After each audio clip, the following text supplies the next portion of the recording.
ये theatre forum का गठन मुझे लगता है कि 78-79 के आसपास हुआ था, और अलग अलग संस्थाएं अपने अपने नाटक लेके आती थी, उसमें करती थी। मुझे भी सौभाग्य मिला, मैंने लैला मजनू नाटक अपना जो किया थिएटर फोरम के बैनर के तले ही इसको किया था।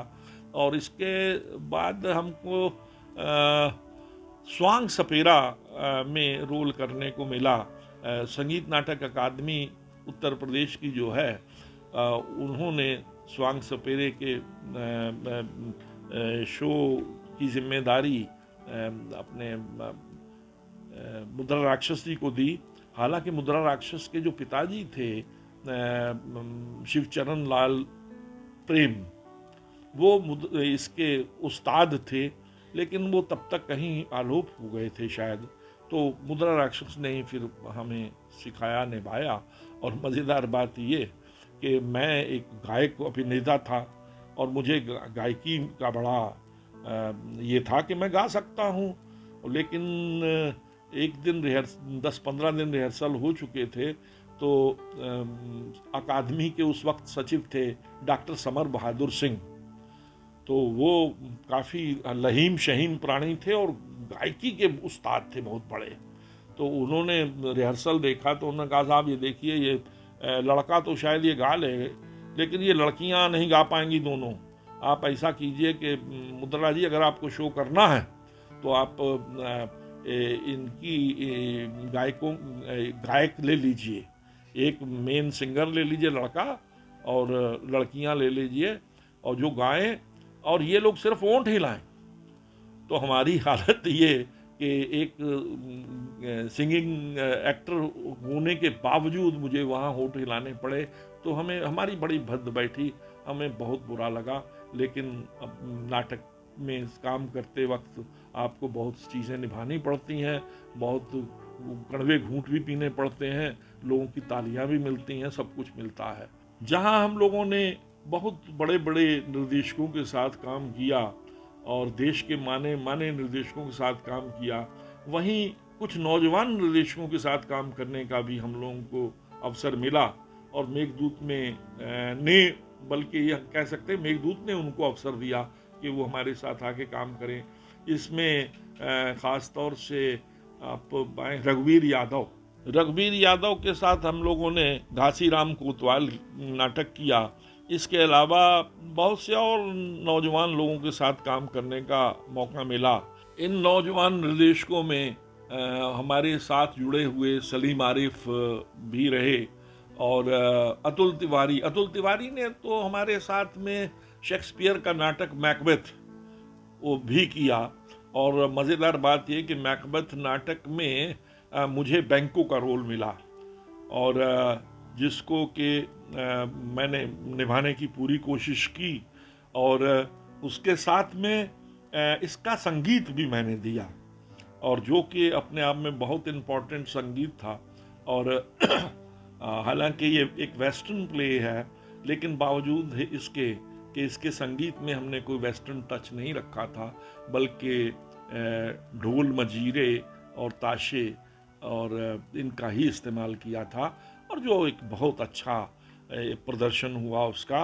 और मज़ेदार बात ये हुई कि ये जब मंच पे हुआ तो दूरदर्शन लखनऊ के डायरेक्टर आए, उन्होंने देखा, उन्होंने कहा ये हमारे लिए भी कर दीजिए।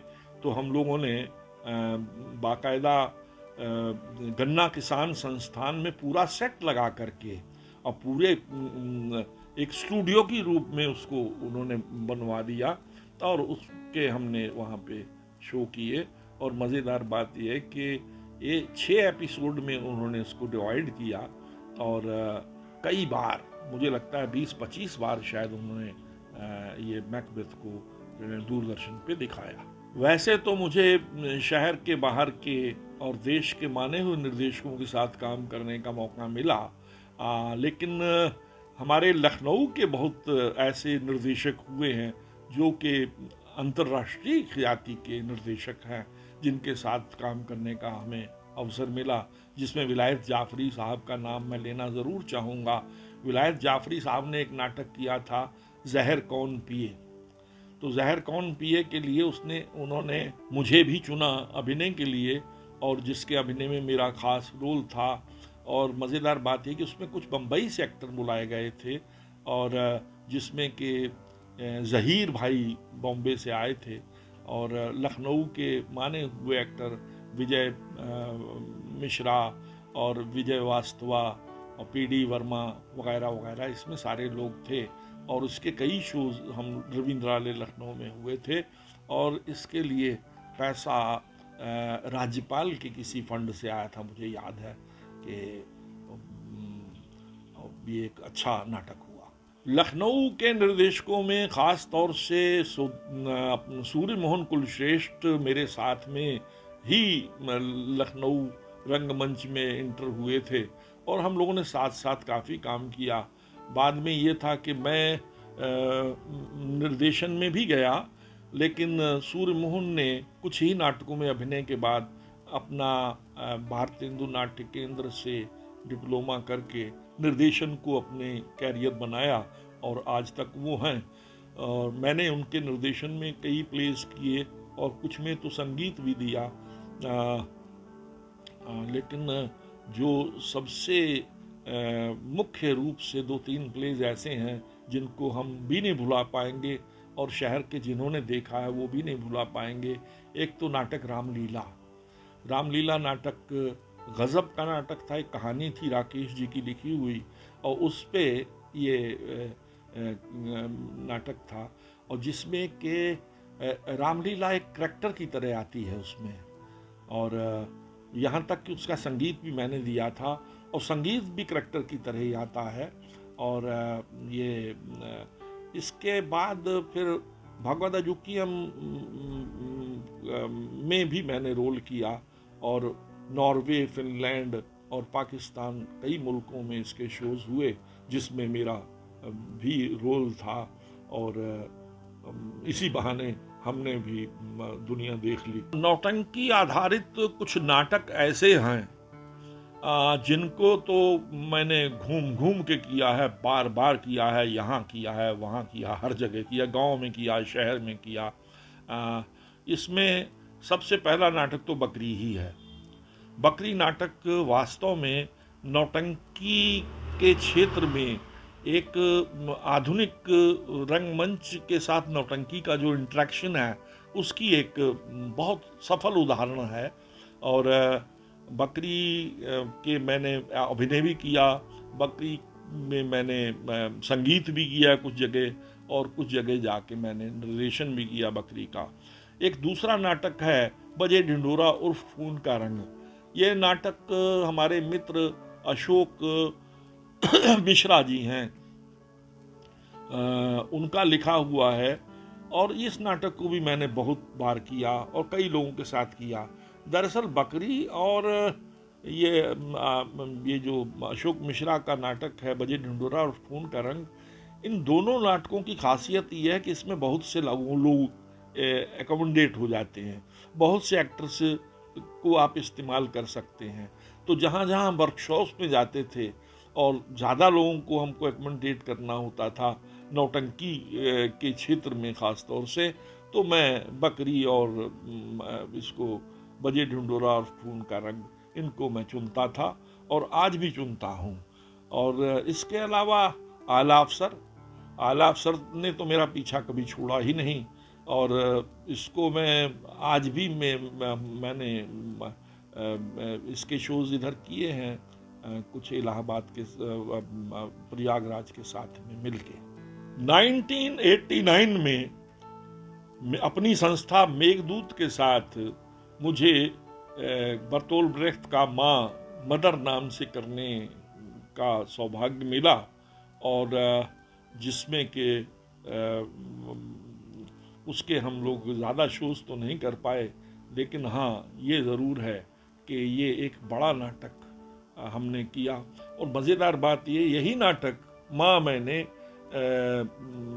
हमारी संस्था कलम विचार मंच के साथ भी किया, और 2011 में इसका शो हुआ, और ये काफ़ी सफल रहा। और मज़ेदार बात ये है कि इसमें माँ की भूमिका इसमें हमारे भारतेंदु नाट्य अकेडमी में चित्रा मोहन जी बहुत अच्छी एक्ट्रेस थी, उन्होंने निभाया। और इससे पहले जब मैंने मेघदूत में माँ किया था मदर नाटक, तो उसमें हमारी संस्था में जुड़ी हुई जो लड़कियां थीं, फीमेल एक्ट्रेस थी, उनमें आपस में बड़ा तनाव हो गया कि मैं करूँगी रोल ये। तो मैंने क्या किया कि बजाय इसके कि उनको लेने के, मैंने बिल्कुल एक नई लड़की को अपने उसमें लिया, जो कि जिसने कभी जीवन में रोल नहीं, जिंदगी में कोई एक्टिंग नहीं की थी। तो मैंने उसमें टेलीविज़न की एक इंजीनियर थी लड़की, मैंने उसको माँ का रोल दिया, और उसने वाकई बहुत मेहनत से, लगन से उस रोल को निभाया। इधर मेरे ऊपर नौटंकी करने का प्रेशर लगातार बनता रहा, और केंद्रीय संगीत नाटक अकादमी की तरफ से हमें सहायता मिली। तो हमने भांड चरित्रम नाम से एक नई नौटंकी लिखवा करके अपने दोस्त शेषपाल सिंह शेष से उसको लखनऊ में मंचित किया। दरअसल मैंने लखनऊ के भांडों के साथ कुछ काम किया था बहुत पहले, और कुछ दूरदर्शन पे भी उनके साथ काम हुआ था। उसमें मुझे याद है 3 भांड मेरे साथ हुआ करते थे, एक तबंगर भांड, एक जहांगीर भांड, और तीसरा शायद भोले नाम था उसका, मुझे पक्का तो याद नहीं आता, लेकिन हाँ, इनके साथ हमने काम किया था। और मज़ेदार बात थी कि इनकी जो हरकतें थी और इनके जो कमेंट्स थे और इनकी जो चाल ढाल थी, उसने मुझे बहुत प्रभावित किया हुआ था। तो मैंने जब ये 2016 में भांड चरित्रम नाम से नौटंकी की रचना की, तो मेरे दिमाग में ये पुराने भांड जिनके साथ मैंने काम किया हुआ था, ये लगातार बने हुए थे।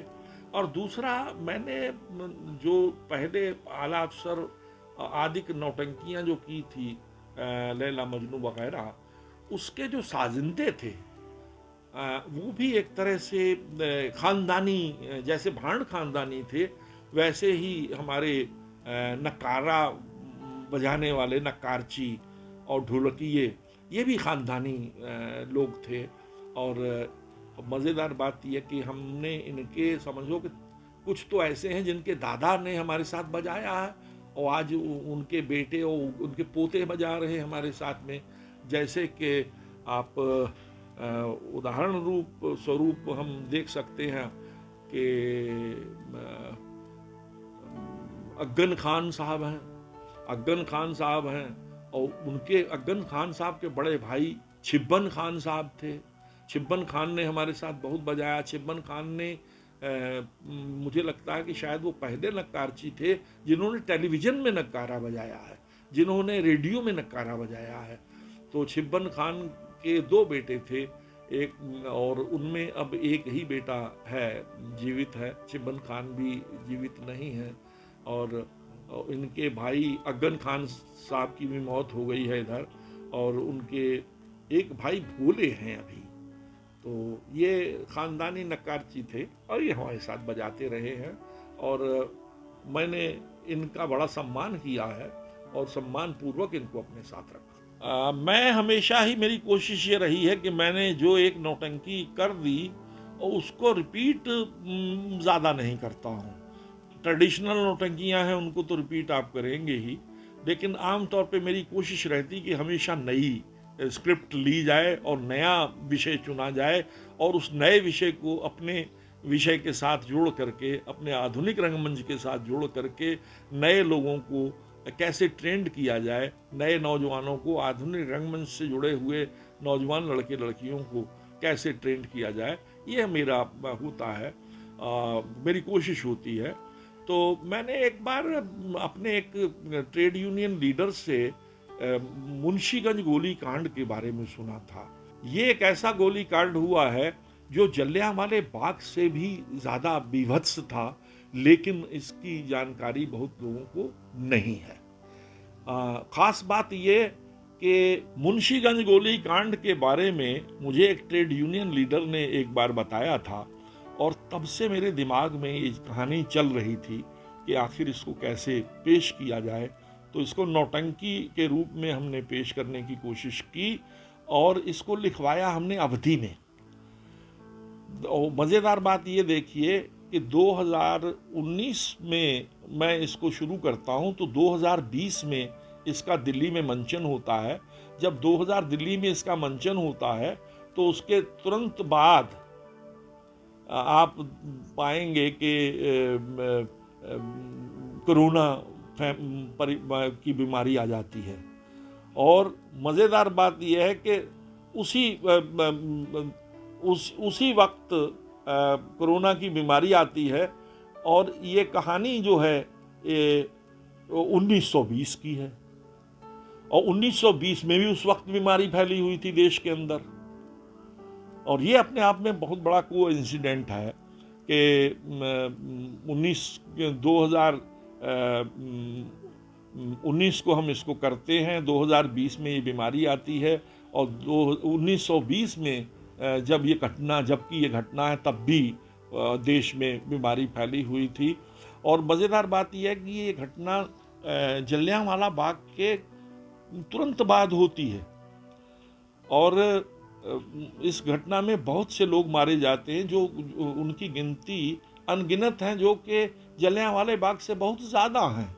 लेकिन अंग्रेज़ और बाकी ऑफिसर इसको दबा देते हैं ताकि जलियांवाले बाग में जो बदनामी उनकी हो चुकी है उस बदनामी को वो दोबारा नहीं लेना चाहते थे अपने सर पे। इस तरह से ये हमारी कहानी पूर्ण होती है। और मेरी कोशिश ये रही है, हमेशा रही है, और मैं हमेशा ही सपना देखता हूँ कि हम अच्छे से अच्छे नाटकों का रूपांतर नौटंकी में करें। और मैं जब भी शेक्सपियर के कुछ नाटक पढ़ता था तो मुझे लगता था कि नहीं, ये नौटंकी का विषय है, इनको होना चाहिए। और इसी को मद्देनज़र रखते हुए मर्चेंट ऑफ वेनिस की कहानी को मैंने आधार बना करके एक नौटंकी लिखवाई हमारे लेखक शेषपाल सिंह शेष से, और उसको हमने 2022 में हमने उसको पूर्ण किया। हालांकि शुरुआत तो इसकी हो गई थी पहले ही, लेकिन बीच में कोरोना ने बहुत कुछ नुकसान भी किए हैं, तो उसमें ये भी नुकसान था कि हम मौके पे जब करना चाहते थे नहीं कर पाए, लेकिन बाद में करने में सफल हुए। राष्ट्रीय नाट्य विद्यालय ने मुझसे कहा कि आप नौटंकी की एक वर्कशॉप कर दीजिए, और वो भी इस तरह से कहा कि आज फ़ोन आता है तो बोले कल से शुरू कर दीजिए। अब हथेली में तो सरसों उगाई नहीं जा सकती थी, लेकिन फिर भी मैंने एक कोशिश की और मेरे बेटे ने कोशिश की और हमारी संस्था के बाकी लोग, हम लोग इकट्ठे हुए, तो हमने इसी साल 2023 में ही इसको भगत सिंह शहीद के ऊपर नौटंकी की। हालांकि मुझे इस चीज़ का भी बड़ा आता था कि स्वर्ण काल चल रहा है आज़ादी का, और उसमें नए शहीदों को तो याद किया गया, लेकिन जो वाकई पुराने शहीद थे उनकी तरफ लोगों का ध्यान ज़्यादा नहीं गया, या इसलिए नहीं गया कि उनके ऊपर तो काम होता ही रहता है हमेशा, और भगत सिंह की कहानी तो सभी जानते ही हैं। तो लिहाजा मैंने सोचा कि भगत सिंह की कहानी अगर हमको कहनी है तो हम अपने फॉर्म में कहेंगे, और हमने फिर उसको नौटंकीकरण उसको किया, और उसको हमने अभी पिछले महीने ही उसके शोज़ किए हैं, और जो कि लोगों ने बहुत पसंद किए हैं, और हमारी आज़ादी के अमृत महोत्सव में हमारा ये भी एक योगदान बनता है। मजनू का एक दोहा और एक चबोला, और आगे देखेंगे क्या होता है। किस्सा होता है शुरू, पाक इश्क रंगीन, नाम अमीर दमिश्क के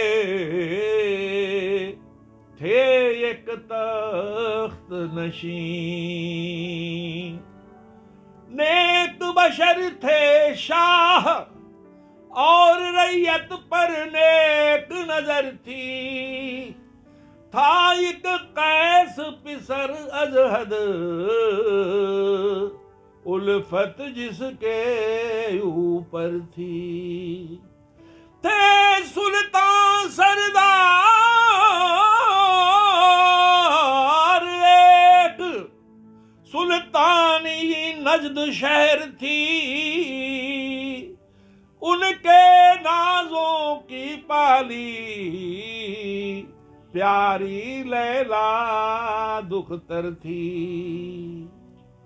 शेर शिकस्त होता है, एक सुना रहा हूं। लो एक मकतब के दरमियान ही तालीम पाते कैस और लैला, हुई मोहब्बत बाहम में ऐसी, जुदाई में दिल करे थे मैला। हे कवाली है ये। हे कहूं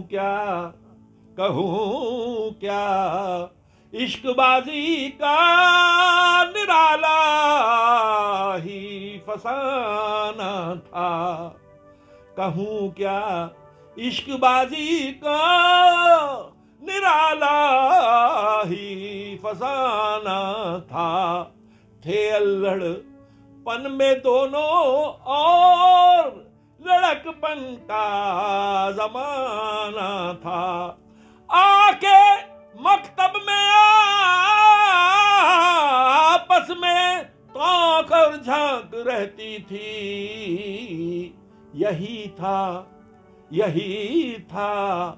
शक्ल रोजाना का पढ़ने का बहाना था। उनका आपस में इश्क हो जाता है, तो वो लैला मजनू की आपस में बातचीत शुरू होती। उसका नाम कैस था, तो वो कैस से बात करती स्कूल में एक दिन। मैं सुनाती हूँ एक माजरा ये अजब, कैस तुमसे तो बिल्कुल शर्म ही नहीं है। मोहब्बत बहुत कुछ ही तुमसे मुझे, फर्क इसमें तुम्हारी कसम ही नहीं। फंस गया स्याह गैसू की उल्फत में दिल, चैन फुरकत में आता सनम ही नहीं। किया जख्मी कलेजा ये तिरछी नजर, है कटीले दुधारे से कम ही नहीं। और मजेदार बात ये देखिए कि आमतौर पे इश्क का इजहार लड़के करते हैं लड़कियों से, यहाँ लैला मजनू से अपने इश्क का इजहार कर रही है, और उसका जवाब मजनू किस तरह से देता है। तो तेरी बाकी अदा पे मैं खुद हूँ फिदा, अपनी चाहत का दिल भर बयां क्या करूं। ये ही ख्वाहिश है तुम मुझको देखा करो, और दिलो जान मैं तुमको देखा करूं। जब के मकतब से पढ़ करके जाती हो तुम, तो जुदाई में बेकल हो तड़पा करूं। याद आती रहे शक्ल भोली मुझे, और पुकारा मैं लैला ही लैला करूं। ये असल में मैंने पाया है कि जो मॉडर्न नौटंकियां लिखी गई हैं, वो मॉडर्न थिएटर के लोगों ने जो लिखी हैं, उसमें मंगलाचरण जो है वो भक्ति, उसमें भक्ति भाव गायब है। और एक तरह का व्यंग आता है, और वो व्यंग ही बता देता है मंगलाचरण में कि ये आखिर इस नौटंकी में या इस नाटक में या इस कथानक में आगे क्या होने वाला है, उसकी वानगी मंगलाचरण से ही मिल जाती है। मैंने बकरी कई बार किया और कई तरह से उसके मंगलाचरण को इस्तेमाल किया है, और बकरी का मंगलाचरण बड़ा अजब है। हे संकट मोचू बना दे हमें घोंचू, अपना सर नोचूं या उनका मुंह नोचूं। तो ये मंगलाचरण तो मुझे लगा कि इसको कैसे रखें, तो कई ढंग से मैंने इसको लिया। कहीं तो आरती के ढंग से इसको मैंने इस्तेमाल किया, और फिर मुझे एक जगह में काम कर रहा था, ऑफिसर्स के साथ काम कर रहा था, तो मुझे लगा कि अगर इसको क्यों ना थोड़ा सा अंग्रेजी टोन में लिया जाए, तो मैंने फिर इसको अंग्रेजी टोन में उनके साथ रखा था। और कोशिश करता हूँ, याद आ जाएगा तो सुना दूंगा, नहीं तो क्षमा। हे संकट मोचू, हे संकट मोचू बना दे हमें घोंचू, हे संकट मोचू, हे संकट मोचू। किसकी रसोई में किसका कलेजा, किसकी रसोई में किसका कलेजा, कौन पकाए ये भी न सोचूं, कौन पकाए ये भी न सोचूं। हे संकट मोचू, हे संकट मोचू बना दे हमें घोंचू,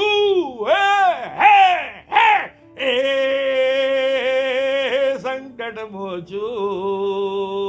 हो जड़ भरत हमारे श्रोता, हो जड़ भरत हमारे श्रोता, दर्द न छलके जितना खरोचू, दर्द न छलके जितना खरोचू, दर्द न छलके जितना खरोचू। हे संकट मोचू, हे संकट मोचू। पहले मनोरंजन के साधन नहीं होते थे, और होते थे तो बहुत कम होते थे। लोग आपस में बैठते थे, गप शटाका करते थे, गप्पे एक दूसरे को सुनाते थे, एक दूसरे का मनोरंजन करते थे, और यही मनोरंजन था तब। तो मैंने भी एक गप्पाष्टक नाम से स्क्रिप्ट देखी थी नौटंकी की, तो उसी का मैं आपको एक थोड़ा सा अंश सुनाता हूँ। और ये गप्पाष्टक नौटंकी स्टाइल में है। देखिए, नौटंकी का गायन जो है बिना नक्कारे के तो कुछ नहीं है, और बिना नक्कारे के अगर हम गा रहे हैं तो आप अंदाज़ा ही लगा सकते हैं और जान नहीं सकते कि हाँ कैसा होता होगा असल में। तो नक्कारा और नौटंकी का तो आपस में चोरी दामन का साथ है, लेकिन फिर भी चलिए बिना नक्कारे के ही आपको सुना रहा हूँ। मैं व्यापारी अति बड़ा, चलते मेरे जहाज, मैं व्यापारी अति बड़ा, अजी चलते मेरे जहाज, सरसों तिली बिलों में पकड़ो, नहीं मुझे कछुलाज रामा, नहीं मुझे कछुलाज भैया, नहीं मुझे कछुलाज। तो पहले मैं साहूकार था, अब मैं हुआ कंगाल, उसी वक्त का कहत हो तुमसे अपना हाल भैया, तुमसे अपना हाल भैया, तुमसे अपना हाल। तो एक समय अकाल पड़ा और मैंने तिली बुआई, एक समय अकाल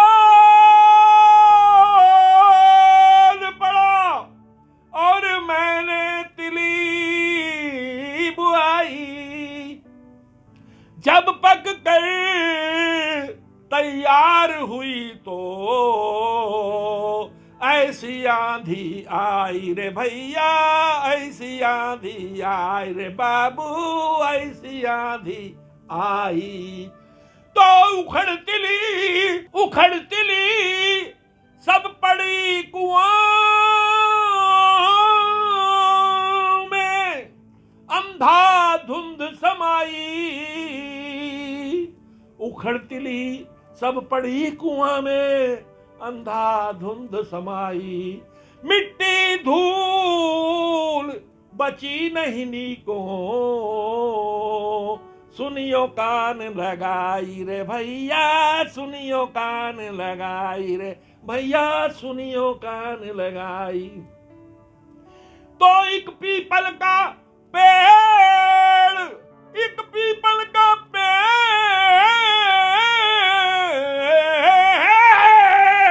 उखड़ कर पड़ा कुआं में हाला। सभी तिली पिर गई कुआं में, ज्यों ज्यों आंधी चाला रे भैया, ज्यों ज्यों आंधी चाला रे भैया, ज्यों ज्यों आंधी चाला। तो हुआ हमारे तेल, हुआ हमारे तेल, करोड़ों मन नहीं तौल समाई। बिका सभी दुनिया में निकी, दौलत हमने पाई रे भैया, दौलत हमने पाई रे भैया, दौलत हमने पाई।